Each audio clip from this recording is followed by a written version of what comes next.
అందరికీ నమస్కారం.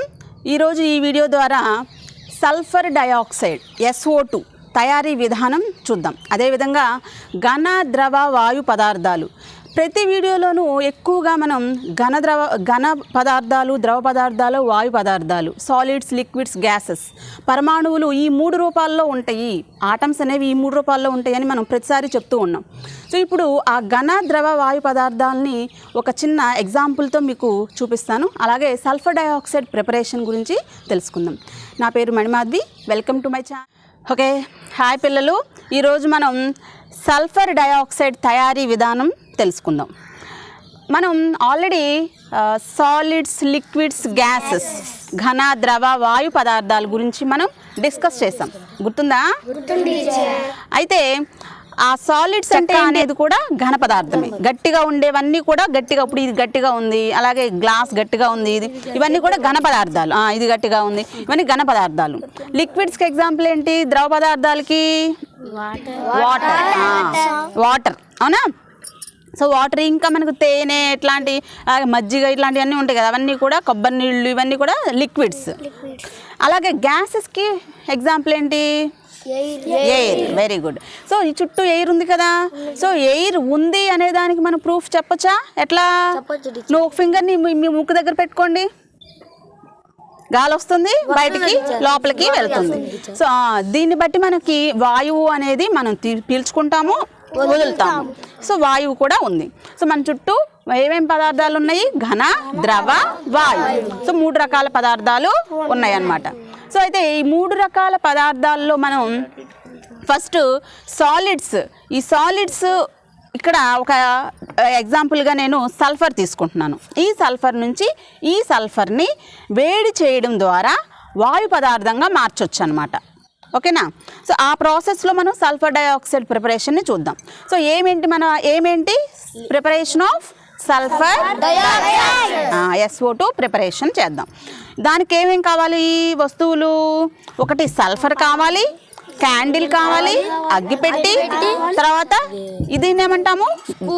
Gas collecting jar. ఏంటమ్మా? గ్యాస్.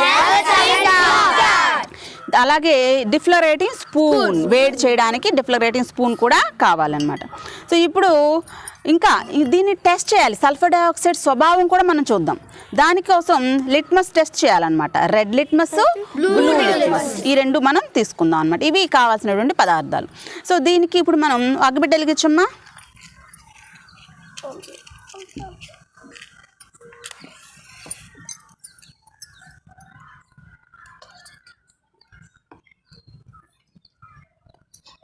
సో ఇప్పుడు ఈ స్పూన్తో మనం ఇందులో నుంచి సల్ఫర్ తీసుకున్నాం.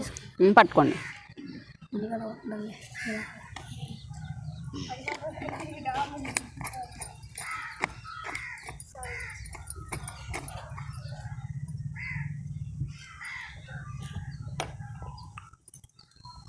సో ఇప్పుడు ఇది చూడండి, ఈ ఘన పదార్థాన్ని వేడి చేస్తున్నప్పుడు స్లోగా ఇది ఏమవుతుంది? లిక్విడ్గా మారుతుంది. కనిపిస్తుంది కదా? సో లిక్విడ్గా మారుతుంది. సో ఘన పదార్థాన్ని వేడి చేస్తే లిక్విడ్, ద్రవంగా మారుతుంది. ఈ ద్రవాన్ని ఇంకా వేడి చేస్తే, ఎక్కువగా వేడి చేస్తే ఎలా మారుతుందమ్మా? గ్యాస్. సో ఆ గ్యాస్ మనం ఇందులో కలెక్ట్ చేద్దాం.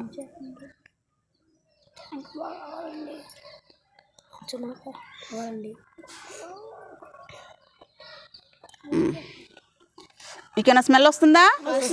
అంటే గ్యాస్ అనేది ఫామ్ అవుతున్నట్టు. ఇప్పుడు ఇది ఇందులో పెట్టేసి గ్యాస్ని ఇందులోకి కలెక్ట్ చేద్దాం.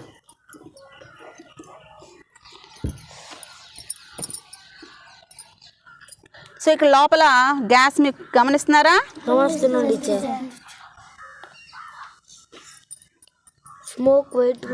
వైట్గా ఉందా? ఓకే. సో సాలిడ్ లిక్విడ్గా మారింది, లిక్విడ్ గ్యాస్గా మారింది. ఈ లోపల ఈ సాలిడ్, లిక్విడ్, ఇది సల్ఫర్ కావచ్చు, ఆ లిక్విడ్ కావచ్చు, ఈ గ్యాస్లో కావచ్చు, ఏమున్నాయి? ఆటమ్స్, పరమాణువులు. ఇప్పుడు మనం లిట్మస్ టెస్ట్ చేద్దాం. గ్యాస్ కలెక్ట్ చేసాం కదా, ఇప్పుడు లిట్మస్ టెస్ట్ చేద్దాం. సో ఈ లిట్మస్ ద్వారా మనం స్వభావం, గ్యాస్ ఏర్పడినటువంటి గ్యాస్ యొక్క స్వభావాన్ని మనం తెలుసుకోవచ్చు అనమాట. సో ఫస్ట్ ఇదిగో నేను రెడ్ పెడుతున్నాను, చూడండి ఏమైనా మారుతుందేమో చూడు. Red colour. So same as it is రెడ్గానే ఉంది. ఓకే, రెడ్ కలర్ ఏమీ మారలా. ఇప్పుడు నేను బ్లూ లిట్మస్ తీసుకుని పెడుతున్నా. మొత్తం రెడ్ గా మారింది టీచర్. మీరు పట్టుకున్న కాడ కొంచెం అంతే కదా. సో రెడ్ గా మారిపోయింది. So blue colour, blue litmus red గా మారింది కాబట్టి ఇది మనకి ఎసిడిక్ నేచర్. ఓకేనా, అర్థమైందా?